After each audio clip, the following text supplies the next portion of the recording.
This week, I painted up my very first miniature from Corvus Belly's brand new miniature war game, WARCROW. And today, I'd like to show you how I painted this miniature, talk a little bit about my thoughts and feelings on the game and miniatures themselves, as well as why I think WARCROW could be an interesting addition to the current miniatures game landscape. So full disclosure, this video was sponsored by Corvus Belly, but all of the opinions here are my own. I took this sponsorship because I had a pre-existing interest in this game. I was probably going to make a video about it anyway, but you should know there is some bias here. This video is sponsored. What is WARCROW? WARCROW is a unit-based fantasy wargame from the makers of Infinity, with a heavy focus on narrative play. It's set in their brand new fantasy world that they've created called Lindworm, with each player fielding about 7 to 20 miniatures per side, depending on the size of game you want to play, on a 3x3 table. The starter set, which has just come out this week, linked down in the description, comes with everything you need to play, including 2 starter warbands of 7 figures each, all of the tokens, custom dice, and movement templates you need to play, as well as a paper battle mat and a nice selection of cardboard terrain, which personally, I love to see a complete game in a box like this that gives you everything you need to play, including a full board of cardboard terrain at this price point. The price that I'm seeing at local game stores is about $160 Canadian, or about $120 USD, which seems pretty fair to me given what you get in the box. The miniatures. Unfortunately, I am still waiting to get my starter box in the mail, but they did send me this single miniature from that box that I'll be painting up today. They let me pick any one that I wanted from the starter box, and I chose this one, the Frostfire Herald, because I thought it would be fun to paint up the magic effects in a really exaggerated neon style. And you'll notice the figure isn't made of metal like a lot of the miniatures from Infinity, but instead made of thermoplastic, sometimes known as Ceocast. If you're a longtime viewer of this channel, you've probably seen me tackle this kind of plastic before. Corvus Belly is starting to use thermoplastic for a lot of their larger figures now in Infinity, and in general, I'm a fan of this material. Of course, I am always going to prefer hard plastic when given a choice, but in my opinion, thermoplastic is the next best thing, and definitely a lot easier to work with than metal or resin. It's also supposed to be very eco-friendly, much better for the environment, and easier for companies to produce in-house instead of outsourcing to factories. The level of detail here looks pretty good to me. All the lines are pretty crisp, and while there are some mold lines, they were pretty easy to remove with a hobby knife, and the rest of the figure was pretty easy to assemble using just super glue. For the basing, I went with my standard polystyrene tiles technique that I use for a lot of my miniatures. I glued the miniature down to the base and then got right down to painting. For the priming, I wanted to try something a little bit different than usual, so instead of a basic black undercoat or a zenithal undercoat, I started out with a white primer and followed this up with a sort of reverse magenta zenithal. I'm using AP Speed Paint Familiar Pink for this, unthinned through my airbrush and shooting the paint at the model from the side and slightly upwards to catch the undersides of a lot of the details. I then used another speed paint, Magic Blue, to gently give the model a slightly blue tint from above. I focused on the areas that might have a magic blue light reflected onto them from the staff or the spellbook, but also I just used this like a bit of an overall zenithal with the blue light hitting the tops of lots of the details. And this is probably a good time to mention that I'm using this key art from the WARCROW rulebook front cover for reference. This is the sort of lighting that I'm going for. And even more so, maybe this saturated version of the same art I've seen used in promotional materials. To further achieve this look, I gave the robes a heavier coat of the blue color, aiming to get a sort of indigo tone on the clothing where the blue mixes with the magenta and providing some deeper shadows in the crevices beneath the robes. I did the same thing on the back of the model, aiming to apply both shadows to the robes as well as a bit of a purple mid-tone between the blue and magenta. I then went back over the entire model with a bit of magenta, just touching up the model a bit in places, adding more of that saturated magenta look back under the stones on the base, as well as to parts of the bottom and middle of the model that looked a little bit too blue for my liking. And to finish up, I added just a touch of carmine red speed paint to the very edges of the model, the tips of the cloak, the perimeter of the base, places like that, just to add a little bit more saturation to our magenta and a bit of a more threatening red aura to the backdrop as we see in the key arts. And there we go, looks pretty good to me. I think this is a great starting point to paint the rest of the model. And honestly, I have to say the first thing I'm really regretting here is not adding any pre-shading to the model. If we'd done any sort of underpainting to start this model out, we could be almost done by now, so that's something to consider for the next time I paint a figure like this. But it's honestly not a huge deal, we can add some shading now at this point. And because I don't have any purple washes, I'm just going to use a 50-50 mix of AP Speed Paint Purple Swarm and Speed Paint Medium. I'm going to go in and apply this to any of the areas of the model that need shading. And while I do that, let's talk a little bit about the setting for Warcrow and why I think it's a rather interesting choice for a new game. So Warcrow is set in a new fantasy setting that Corvus Belli has created called Lindworm. It's got orcs and elves and dwarves and humans and monsters. Magic is on the rise and just starting to come back into the world. And you might be thinking, yeah, Dana, I've heard all of this before. Why should I be interested in yet another generic fantasy setting? To which I would say in return, I think that it being more of a traditional fantasy setting is kind of the point. Why is this? Well, we don't really have any mainstream fantasy war games at the moment set in a generic fantasy world, or at least one that doesn't resemble Warhammer. Sure, there are a few great indie games that do something similar, but in terms of the big games I see in stores, it's mostly sci-fi, and for the fantasy games we do get, it's either an existing IP like Game of Thrones or Lord of the Rings, or settings that are what I like to call Warhammer-alikes. You would think with the popularity of D&D, we would get more games set in a similar high fantasy swords and sorcery style setting, something like the Forgotten Realms, but surprisingly, not really.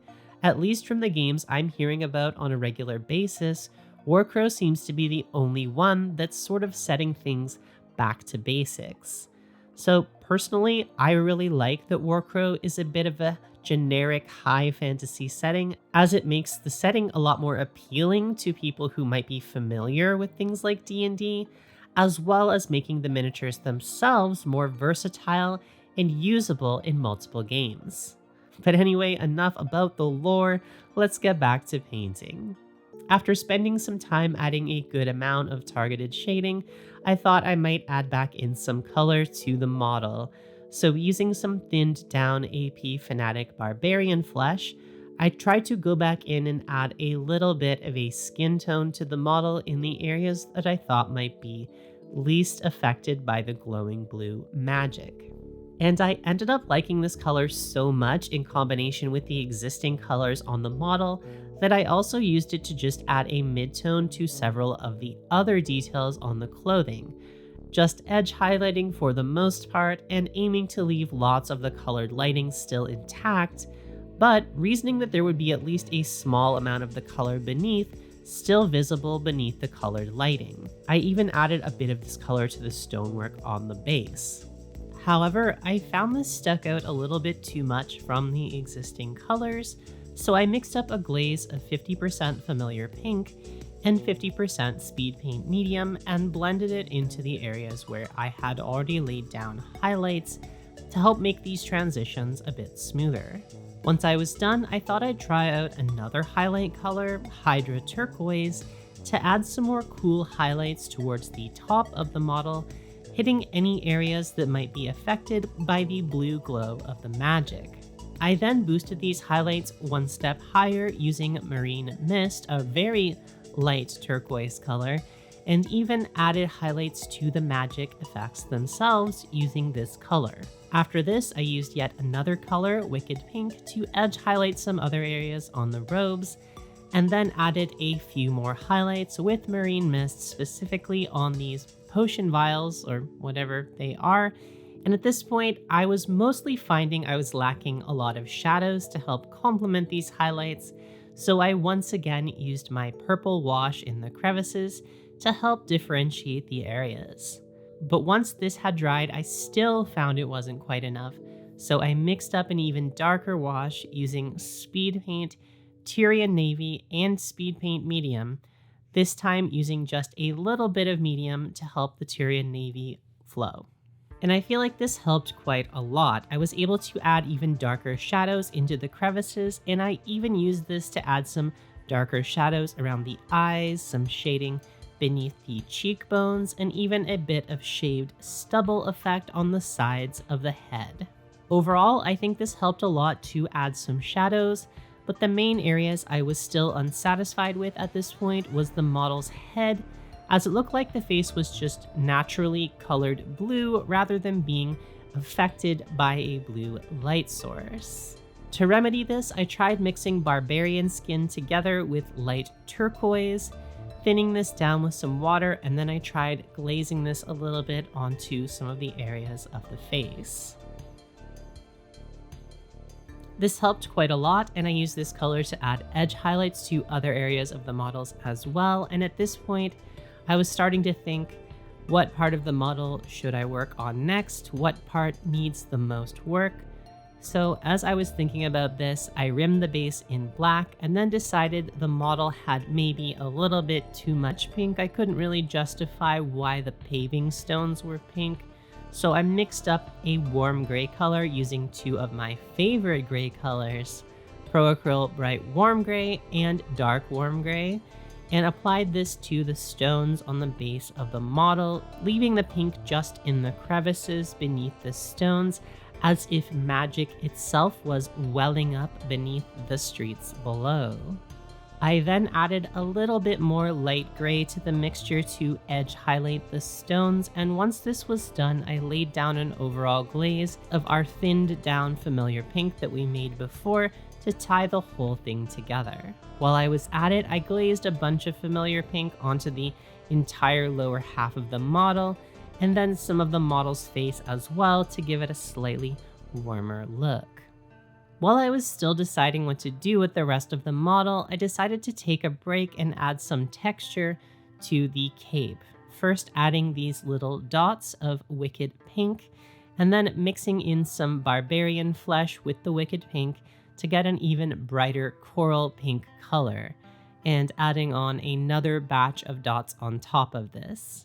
As I was doing this, I was imagining this cloak is some sort of magic item this wizard found in a dungeon, and I just think that's really cool. It's been a while since I painted a really classic looking wizard, and I'm just enjoying painting some magic items onto this wizard. Once the cloak was done, I still had this color on my brush, so I decided to add just a little bit of this color onto the face in the area in the center of the face that would be least affected by the blue light sources. And I then spent even more time adding edge highlights to the straps on the robes, this time using bright warm gray. I also added some slight highlights to the face using this color, and then used the contrast paint Black Legion to try to add some more defined makeup to the face, giving our model a much more gothy look. I used a bright ivory color to help define the pupils, and used the same color to highlight a few other areas on the model as well. I used Black Legion after this to panel line lots of parts on the model that I thought could use more definition, including painting the hair black to once again goth this wizard up, but also to give more contrast around the face area. And I used a thinned down version of this black paint to paint the boots, which again, I just did this to break up the area down near the bottom of the model and help add some contrast to that area. If I was to paint this model again, I would probably start with a black undercoat, as I feel like I spent way too much time with this model just trying to add back in those deep black shadows that I didn't have to start with. But going into this model, I did know it was going to be a little bit of an experiment, so that's okay. I really wanted to see what I could do starting out with just a simple white undercoat and a colored gradient and see if I could build up from that. From here, I just did some cleanup, glazing more pink and purple onto things as I tend to do. I thinned down our mixture of barbarian flesh and pink and glazed some of that over the entire cape to de-emphasize the pattern that I had painted on there just a little bit to make it look a bit more baked in and less like a painted on texture. I added a few highlights on top of this as well, and while I was at it, I added a bit of this flesh tone into the face as a kind of blush. I then did a little bit more highlighting on the cloak straps and filigree with barbarian flesh before realizing this whole thing wasn't really working for me. The worst looking part of the model right now was the middle portion with all of the straps. So instead of trying to continue fixing this with highlights and shadows, I took a gamble and completely redid this entire middle section, using Black Legion to paint over all of these straps, buttons, buckles, and filigree on the model's uniform, leaving the purple areas alone as best I could, and I then added a brand new color to this model's color scheme, gold. Or I guess more specifically, Pro Acryl Golden Brown to start.